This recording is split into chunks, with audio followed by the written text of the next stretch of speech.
I've been trying to get acclimated with this whole electrical vehicles. Here's some things I wish I knew before getting an electric car. I have an electric Mini Cooper. It has a 100-mile range, which is absolutely terrible. Living in an apartment with a Tesla is the worst thing that I've ever experienced. All right, so today we're going to be taking a look at some people who regret buying their electric vehicles. You would think with the amount of information out online today that people would know what they're getting into before they purchase, but I guess that's not the case. We have a ton of stuff to go over today, along with comments from you guys from previous videos. So if you want to be featured on a future video, leave in the comments down below, but let's just jump right into it. I wasn't one of those people who got an electric vehicle because I wanted to save the planet. I got it because I didn't want to pay for the gas prices, okay? But now that I have an electric vehicle, there's just an issue that I'm running into a lot, and that's I'm irresponsible. When I had a gas vehicle, I could run on almost empty and know that at every turn I would find a gas station, right? And not in an electric vehicle. I have 29 miles until I'm on empty or dead, right? I have 32 miles until I'm home. Somewhere I have to find a charger or else I'm not going to make it. And then I'm going to have to find AAA or somebody, a nice Samaritan, to push my car. I've been trying to get acclimated with this whole electrical vehicles. I just can't. I'm really trying to have patience. Does my face show patience?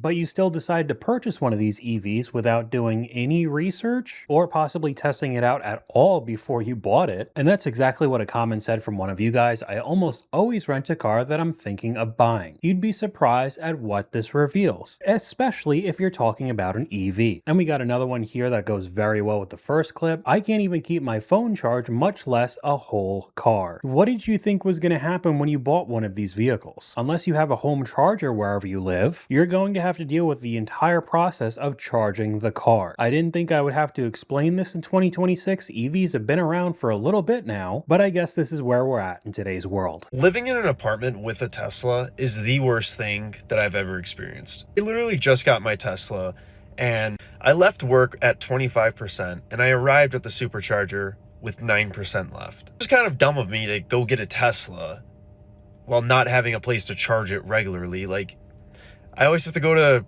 a supercharger just to actually have some fuel or electric or whatever you want to call it so that I could get to and from work. A hell of a lot cheaper to charge the car than to get gas every single week.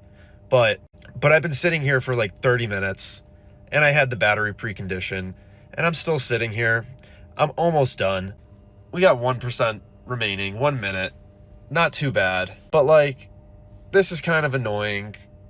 Kind of regret getting a Tesla since I don't have a place to actually charge it. I would say that I would think that these videos are bait, but we've gone over this topic several times on the channel. There are so many clips like this online. What's the thought process here? You live in an apartment complex that doesn't have a charger, so you're going to have to deal with finding chargers elsewhere and then sitting there for the entire duration. At least some of the Tesla ones here are only about 30 minutes. We'll take a look at clips that take way longer later, but going over to the comment section, you're not supposed to charge to 100%. Keep it between 20 and 80%. The creator responds, ChatGPT and Google said to charge fully with those LPF batteries. Now, I don't know if you should be trusting ChatGPT for all of your questions. There's been quite a bit of examples of it just scraping answers off of Reddit and ending up not being correct. But we could just leave that alone, go over to a question that I asked you in an older video. Would you buy an electric vehicle? Not until they could get at least 500 to 600 miles of range in a standard size car. The battery technology just isn't there yet to truly compete with gas-powered economy cars so far. And that's basically exactly what I told you with my own opinion. I'm not against EVs as a whole. I'm not a huge fan of the sports cars and supercar versions of them, but normal economy cars I think are fine. It's just tough with the charge times and the range right now. I know it's a different story for a lot of people all over the world, a lot of Europeans, because they don't have to drive nearly as much as most people in the US. Things are a lot more spread out here. But once they could start getting incredible ranges outclassing all of the gas cars, I think they would end up being a lot more popular. Another person says hybrid is the closest that I'll go to EV, and most of the other comments were very similar to this. Not until the range is 600 plus miles with the AC and radio on, and they could charge in full in about 5 minutes. Do not buy an electric car. I'm going to de-influence you right now.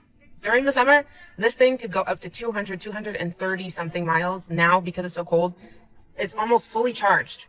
And this is all that I can get out of the miles. This is all that I can get. And this is with the heat off. If I turn the heat on, look. I'm charging my electric car for the first time, and let's see how long it takes. Not using a supercharger. Left the car 2.5 hours. It's charging at such a low wattage. What are we at? Oh my God. Holy 79. Was that like 40 before? Filled up like 36 miles in 2.5 hours. TikTok, I'm back at it again. This time we're charging from 20%. I've been there for 62 minutes and I'm at $20 almost.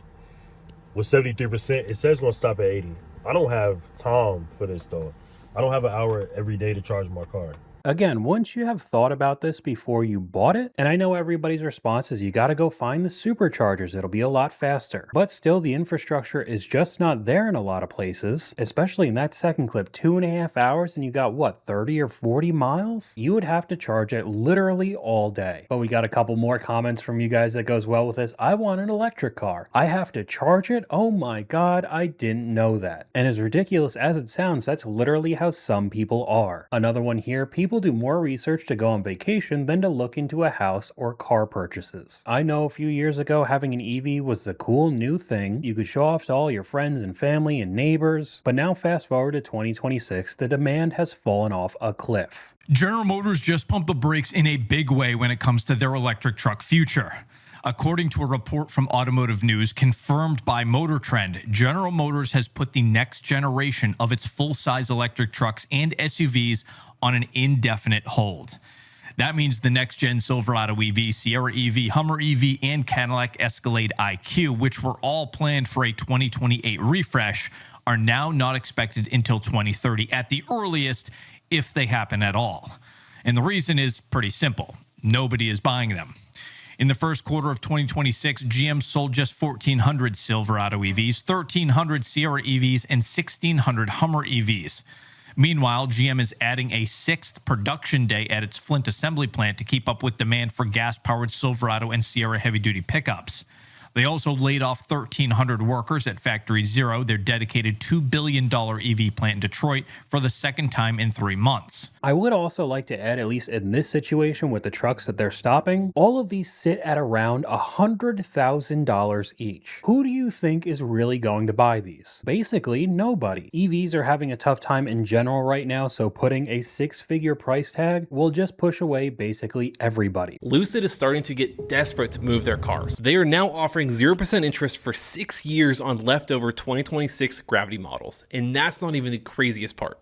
They're throwing in an extra $10,000 off and additional credit for trade-ins from current owners. The reason, the 2027 models are here and there are still 2026s sitting on dealer lots. So the question is, would you take this deal knowing that Lucid has had some terrible customer experience issues? Another example very similar to the last, these are very expensive vehicles. So yeah, there's 0 APR and they're taking $10,000 off, but it is still wildly overpriced. And that's exactly what this comment says, overpriced still, getting Fisker vibes on the long-term fiscal health of this company. Another person saying they want you to put down $20,000 to qualify for that 0%. And I still think if you do decide to do this with the Lucids, or you're one of the few people that bought the GM EVs from the previous clip, you're going to regret it down the road when you see how quickly they depreciate. Stellantis, parent company of Dodge, Jeep, Ram, all those guys, has announced on February 6th that they made a boo-boo. That's right. According to this, they lost a soul-crushing $26 to $26.5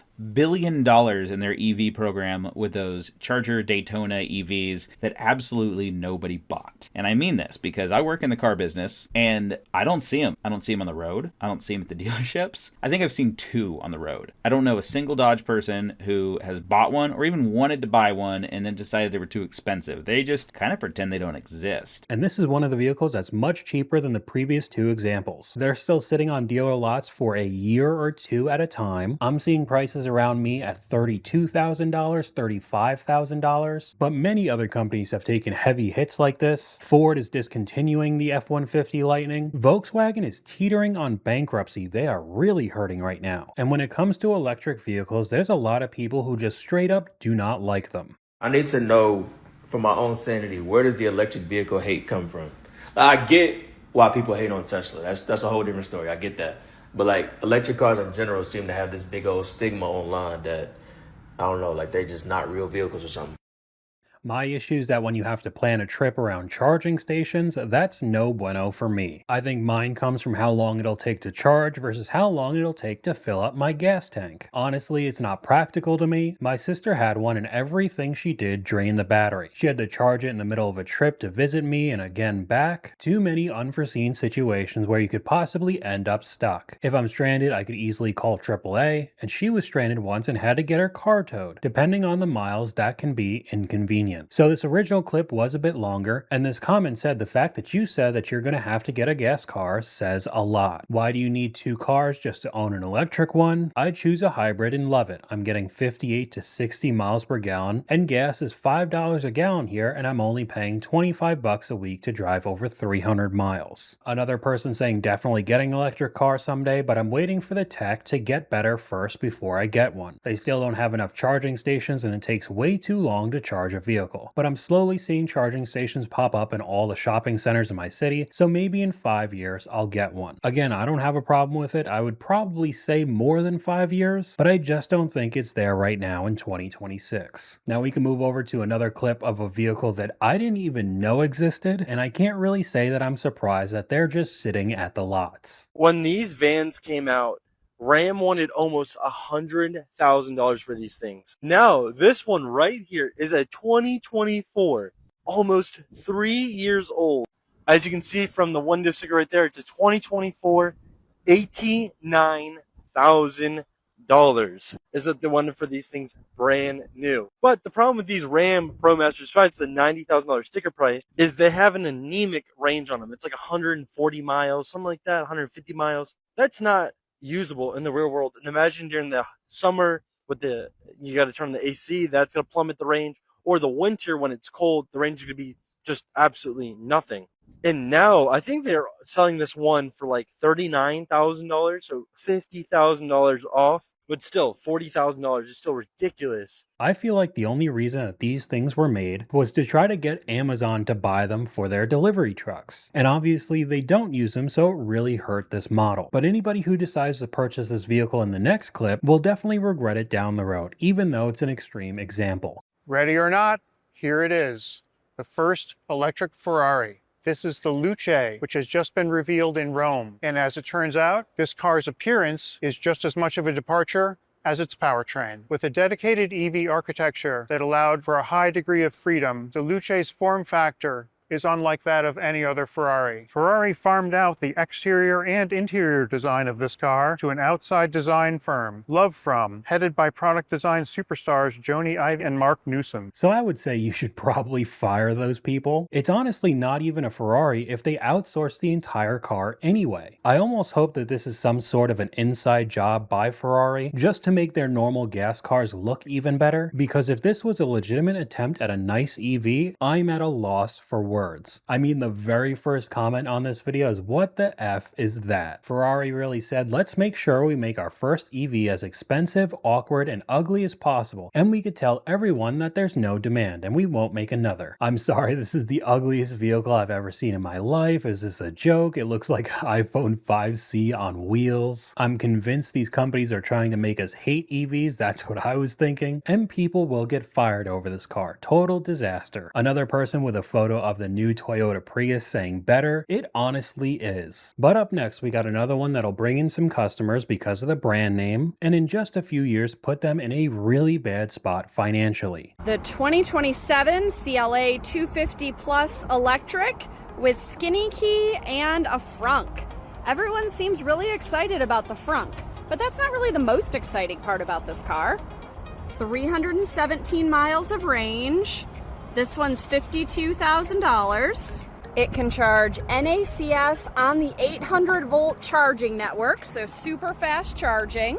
Our first vehicle with the MB.OS operating system, all new. It can have the screen all the way across. Okay, so the whole rest of the video is just going over the car. Immediately seeing the giant screen, all I'm thinking is the repair bill when it inevitably breaks. And if you've seen my videos before, I'm a big hater of the CLA and GLA 250 because for the amount of money you're paying, it's just not worth it. People are getting it just to say they drive around in a Mercedes-Benz. And this one's still $52,000. $52K for a CLA 250 is bonkers. 317 miles of range is just estimated. It depends on how you drive, and most will probably get around 220 to 240. And the creator responds, when I had my EQS, I regularly got 50 to 100 more miles of range than what was expected. I don't think I've ever seen an example of that at all. But of course, this is a Mercedes-Benz salesman. They're trying to sell everybody in the comment section. And another one that I thought was odd, it just seems like a bot comment. That's a lot of range. This car is going to sell so well. I personally don't think it'll sell well, still being over $50,000. This is just yet another example similar to the Mercedes-Benz EQS. They came out around COVID times being over 6 figures. It was supposed to be the future of Mercedes-Benz and nobody bought them, and now you could get them for around $30,000 to $40,000.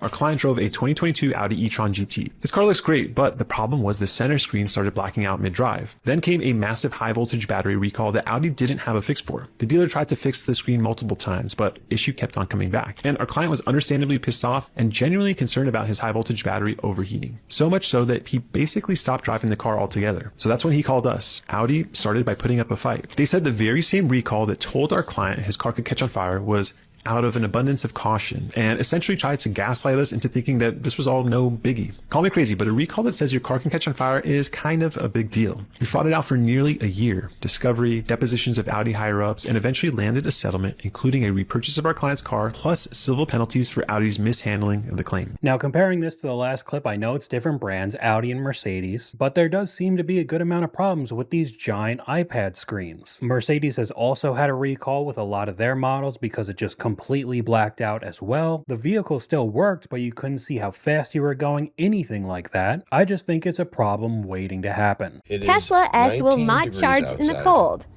Stranded on Christmas Eve. 19 miles left before the battery is dead. Yesterday I tried this and it said to wait for the battery to warm up. I have had the car running with the climate control. I tried to charge at my house. It won't let me. So there is no way to charge this battery or let it warm up in the cold. So I'm going to try this. I'm going to show you.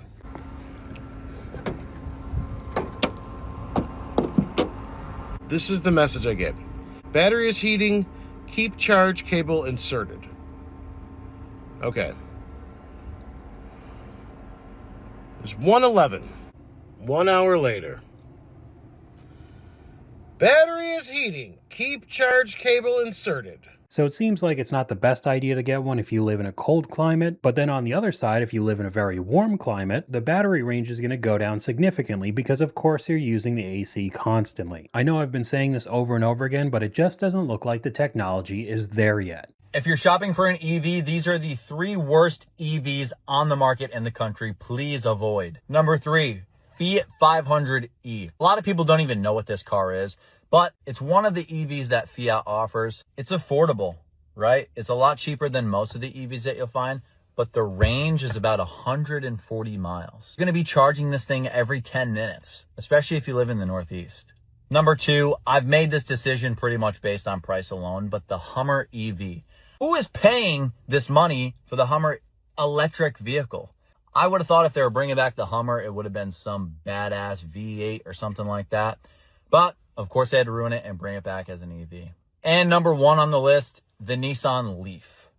Again, one of the more affordable electric vehicles. But I have personally seen these things break down and just leave the drivers stranded. Going over to the comment section, the Hummer EV is unironically one of the best EVs in America, but it's grotesquely overpriced, and I agree. I actually like the way it looks, even though it's still ridiculous, but it's obviously not worth the six-figure price tag. We've already gone over Nissan Leafs in previous videos. A ton of people have had a ton of problems with them, but the first example, the Fiat 500e, I didn't even know existed. I've never seen one in person, and there's a pretty obvious reason why. You have a Stellantis EV with basically 100 miles of range. But I did end up finding a clip of somebody who owns one of these things. Uh-oh, bad news bears. Snow thing. They don't fit. They don't fit. I've only got 20 miles left. So we are gonna drive back. We're not driving any further. Game over. Okay, so the only clip that I found of somebody owning one of these things is a video of them about to get stranded in the winter. They found a charging station, but they weren't compatible, so now she's got to backtrack and hope to find one that works. Not something that I'd want to deal with at all. Here's some things I wish I knew before getting an electric car. I have an electric Mini Cooper. It has a 100-mile range, which is absolutely terrible. Finding a place to charge is not as easy as it seems. You will show up to a charging station, and half of the chargers will be broken. You will need to stop at a charging station that has food places around. Otherwise, you're just going to be sitting in your car for 30 minutes, bored out of your mind. You will need to keep an eye on when your car is fully charged because you don't want to be the a-hole who leaves their car there after it's been fully charged while other people are waiting. Sometimes the charger will break while you're charging it, and then you can't pull the plug out, and then you have to call customer service. That just happened to me. Saving the environment is truly annoying. Okay, so just like the Fiat 500, never knew that Mini actually made an EV. Haven't seen one on the road in my life, but we'll go over to the comments. The saving the environment part is questionable. Now, I know people go back and forth a whole bunch on this. Where are they getting the electricity from? It's not actually helping the environment. You guys have heard it a million times before, but 100 miles of range is so bad. I didn't know they came that low. I mean, taking a look online, brand new ones are still around $40,000 each. There's even higher end models that are almost 50 grand, but going over to the used market, 2024 is just a couple years old, drop all the way down to around $22,000, $23,000. Even though that's much cheaper than most of the vehicles we've talked about in this video, I just still don't think it's worth it. If you were thinking about getting a Tesla, don't do it. We're stuck. The car just on us. It's literally not turning on. And now because we open these, our windows are probably broken. And we're like probably 1,500 miles from home. And the closest Tesla dealership is literally 3.5 hours away. 160 miles. But why would you take an EV on a road trip? I really just don't get it. I don't know what else to say. What possible car is this? It's a Tesla. Tesla Model what? Y. Performance. For $1,000 a month? Tesla Model Y? That's like a Model X type payment. So it used to be $764, and we had a 2.4% APR, and then when I totaled it, guys, the interest rates for these cars right now are 0%. I know, it makes me sick because when we bought it, the price of the Model Y went up, and then I had to get a performance to get it quicker. Why do you need it quicker? What are you talking about? It already goes quick. Well, I didn't want to go backwards. The 2 months I drove a gas car was horrible. I don't give a could you afford this? Yeah. I didn't want to get a Tesla in the first place. I wanted to keep our paid off Equinox. Sounds great. She traded it in, got a Tesla. Wait, why you guys were in a disagreement with this? Why'd you lose? She was able to convince me that it was a good idea to get the original Tesla. How much did you yap at him for this convincing? Not that much. Because it's a lot cooler to be seen in a Tesla Model Y Performance instead of a paid-off Chevy Equinox. I know those vehicles aren't very reliable, but you don't have a car payment, $1,000 a month car payment. And obviously with them being on the financial audit, they don't have the money to be spending $1,000 a month on a car. But I guess they're not alone because the first comment says, my lease is $950 a month for a 2026 Model Y. You are renting it for $1,000 a month. That's insane. Another thing that I was getting constantly on TikTok when looking up this topic is all the little products people want to sell you for your EV. I love this part of the Tesla, but I also kind of hate this part of the Tesla. It's so hot in here in a Northern California summer. I bought one of those sunshade things that's gonna cover this, especially because look I've got 2 little kids back here and they just get so hot. The interior matches the inside of the car, and then the exterior has this reflective detail. Okay, so the whole rest of it is just selling you on that product, but I thought that there was some way to dim it, or you would just be getting hit with sun throughout the entire day. I don't even like small sunroofs to begin with. Imagine the entire top of the car being like that at all times. Going over to the comment section, why lie? The top glass has heat rejection. But the creator responds, guessing you've never been in a Tesla. Midday on a 110-degree day, you feel it. That would probably turn me away from getting the car by itself. And I know throughout this video it just seems like I'm hating on EVs as a whole, but in very specific scenarios, if you decide to buy a used model, it could actually be a very good deal. I've told everybody, used EVs are getting to the point, there's going to be a point where I just don't ignore them anymore. And I get pretty much there with a lot of it's like, especially as you start to see the churn happen, right? You got so many millions being sold or whatever, and the churn starts to happen in the used market. Like, there comes a point where a Model S Plaid is a no-brainer. Well, here's a question for you. By the way, it's American built. True. So what if the slate does pop off, and then it just turns into the cycle of most cars where 2 years down the road, people are like, all right. There's a good point. Like, How cheap could we see slates in a couple of years if it actually pops off? I've said this on the podcast before. I know others have said this on their platforms. EVs are the first thing that I think can go to zero. You saw a Leaf for like $900 or whatever. I don't think they will, but theoretically, a slate 2 years old, could you see it at 12 grand? Like, you would believe it. I would believe it. I believe it at 10. I believe it at half the price. Why wouldn't it lose half? Everything else loses half the price. So I mean, if you have a kind of lifestyle where you don't drive that much, along with having a home charger, this could be a very good deal. You basically offload all of the depreciation to the original owners and they get screwed, but you could end up getting a vehicle pretty cheap, especially in today's world where everything just keeps raising in price. But that's all I got for you guys today. Let me know what you guys think in the comments down below. YouTube thinks you'll like this video popping up on screen right now, but hopefully you guys enjoyed this video. If you did, please leave a like, and I'll talk to you guys later.